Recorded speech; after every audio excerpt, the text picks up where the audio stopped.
Hello guys, welcome to the new episode of Aryan script. Aryan স্ক্রিপ্টের আজকের এপিসোডে সবাইকে স্বাগত।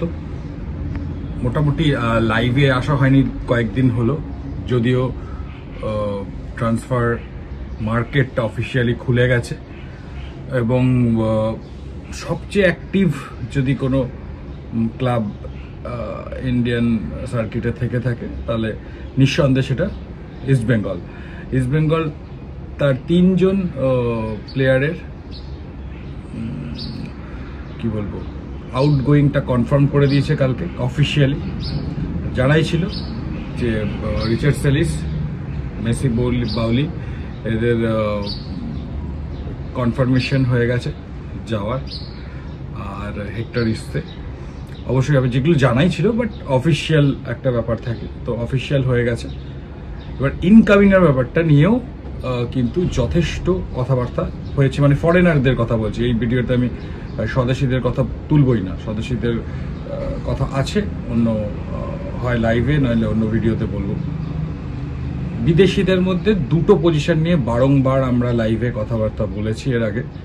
দ্যাট ইজ একজন ইভানের ডিলটা ভেস্তে যাওয়ার পর একজন সিভি সেন্টার ব্যাক ও আরেকজন অ্যাটাকিং পজিশনের লোক, 2টো নিয়েই আসছি। তবে একটা জিনিস বলছি, আপনাদের মধ্যে যেই আমরা যদি কোনো খবরই বলি তাতে এইটা অমুক আগে বলে দিয়েছে, এটা তমুক আগে বলে দিয়েছে বলে যারাই আর কি একটু খবরটাকে করার চেষ্টা করেন, অবশ্যইভাবে আমরা বলে দিচ্ছি যে আমরা হয়তো অনেক পরেই বলছি, এটা আমি কখনোই বলছি না যে আমরা আগে বলছি। এবং প্রত্যেকবার আমরা মোহনবাগানের ক্ষেত্রে বলি যে অবশ্যইভাবে বড়িয়াদা বা এমবিএফটি এরাই হয়তো আগে বলে এবং এরা জেনুইন সোর্স। ইস্ট বেঙ্গলে সেরকম লালহুল দৈক্য 12th ম্যান এরাই হয়তো আগে বলবে এবং ঠিকঠাক বলবে। আমরা যে জিনিসগুলো নিয়ে আলোচনা করছি সেটা বারংবার বলেছি। আমরা 2 বছর 3 বছর আগের অ্যারিয়ান স্ক্রিপ্ট হলে হয়তো আমি দাবি করতাম যে হ্যাঁ এইটা আমরাই আগে বলেছি এটা, কিন্তু বর্তমানে যেহেতু 2-3 বছর আমরা বারবার লাইভে বলেছি, তাও আরেকবার বলে দিই যে যেহেতু আমরা 2-3 বছর এই সার্কিট থেকে, ওই হার্ড নিউজ তো খুব কঠিন, এটা প্রথমেই আমি বলে দিই, হার্ড নিউজ বের করা ভীষণ কঠিন। আর মাঝে মাঝে তো খুবই চাপ। এখন যত দিন যাচ্ছে আরেকটু চেঞ্জেস আসছে এই পুরো ইকো সিস্টেমটা। এনিওয়ে, তো খবর তো আর থেমে থাকবে না, ব্রেকিং হতেই থাকবে, এটাই হচ্ছে কাজ। তো যেহেতু আমরা 2-3 বছর কম করেছি হার্ড নিউজ বা করিনি, তাই আমি সার্কিট থেকে কিন্তু একটু বাইরে চলে গেছি। তো আমাকে এটা ফেরত আসতে গেলে আমাকে যথেষ্ট পরিশ্রম করতে হবে, হচ্ছে আর কি। এবং আমি সেটা বারংবার লাইভে বলেছি যে একদিনে বা একদিনে আমি হট করে বলবো না যে দেখুন আমি করে দিয়েছি, সেই জন্য আমরা ব্রেকিংয়ের মধ্যেই ঢুকছি না। আমি যদি সত্যি এই ট্রান্সফার উইন্ডোটা ভালো করে করতে পারি তাহলে আবার অবশ্য খবরের কাছাকাছি আমরা চলে আসবো, তখন আমরা নয় দাবি করার দিকে যাব। বারংবার বলছি আমরা কোনোই দাবি কখনোই করছি না। আমরা যে নিউজগুলো আসছে, যারা আপনারা আমাদের 7-8 বছর ধরে আমাদের সঙ্গে থাকেন, যে নিউজগুলো আসছে বলছি মিলছে কিনা দেখুন, হ্যাভ ফান। সিবির কথা যেটা বলছি, আলেজান্দ্রোর কথা আসছে, কপোলা ইটালির দীর্ঘদেহী একজন ডিফেন্ডার 2-3 জন সিভি কিন্তু ফাইনাল শর্টলিস্টেড হয়ে আছে, ঠিক আছে। তার মধ্যে এই ভদ্রলোক রয়েছেন, এনার বয়স 25 বছর। এই আমি বলছি না যে এনাকেই সাইন করা হচ্ছে, হ্যাঁ, জাস্ট বিকজ অফ আরও কিন্তু ইউরোপিয়ান এবং ইউরোপের বাইরেও ল্যাটিন আমেরিকান, কলম্বিয়ারও একজনের নাম শুনেছি। এই প্লেয়ারদের দিকেও কিন্তু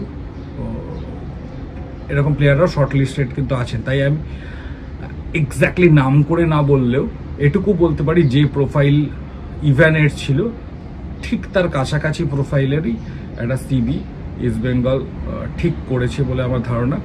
এবং যদি বলেন যে স্ট্রাইকারের ব্যাপারটা তো আরও এক কদম আগে খবর শুনছি। অনেকে বলছেন সই হয়ে গেছে, অনেকে বলছেন অ্যাডভান্স স্টক। তো আমি ওই অ্যাডভান্স স্টকই শুনেছি। আমি যেটা শুনেছি সেটাও বলছি, আর আরেকটা খবরও বলছি। আমি যেটা শুনেছি সেটা হচ্ছে he is an European Spaniard. আমি শুনেছি সেকেন্ডা ডিভিশনে খেলেন, 29 বছর বয়স। নাম বলবো না কারণ নাম আমি শুনিনি, এইটুকু প্রোফাইল শুনেছি। আর আগে শুনেছিলাম সেটা হচ্ছে ডাচ প্রোফাইল। এবং কালকে আমি আরেকটি যেটা শুনেছিলাম সেটা হচ্ছে যে কাতার প্রো লিগের একটি প্লেয়ার। তো স্ট্রাইকারের ক্ষেত্রেও 2-3টে প্রোফাইল ইস্ট বেঙ্গলের শর্ট লিস্টেড আছে বলে আমার ধারণা, সই হয়ে গেছে, এটা আমার কাছে খবর নেই, বলছি তো আমি একটু দেরিতেই খবর পাচ্ছি। প্রোফাইলটা আপনি যদি বলেন যে মার্কেট ভ্যালু অ্যারাউন্ড 5 crore। এবার দেখা যাক মেলে কিনা জিনিসগুলো। তবে স্ট্রাইকার প্রোফাইলের মধ্যে কিন্তু অবশ্যইভাবে ল্যাটিন আমেরিকান ও আছে, আর ডিফেন্ডার প্রোফাইলের মধ্যে আফ্রিকান প্রোফাইলও একটা রয়েছে বলে আমাদের কাছে খবর।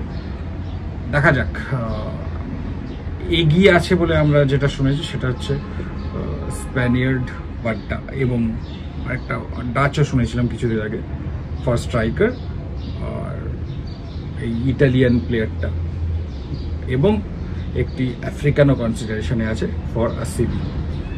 দেখা যাক এখন কোনটা ঠিক হয়। ভিডিওটা ভালো লেগে থাকলে লাইক কমেন্ট শেয়ার করবেন, ভালো না লাগলে করবেন না, দাবি করছি না মিলবেই, জাস্ট আমাদের কাছে একটা খবর ছিল তাই একটু শেয়ার করলাম।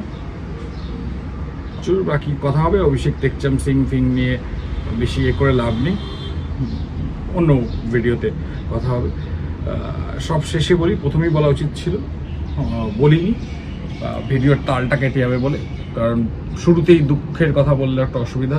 কালকের আহমেদাবাদের যে প্লেন ক্র্যাশের ঘটনাটা ঘটে তাতে আমরা পুরো আমাদের ফ্যামিলি, অ্যারিয়ান স্ক্রিপ্টের ফ্যামিলি গভীরভাবে মর্মাহত, এবং কি বলবো, আত্মার শান্তি কামনা করি যারা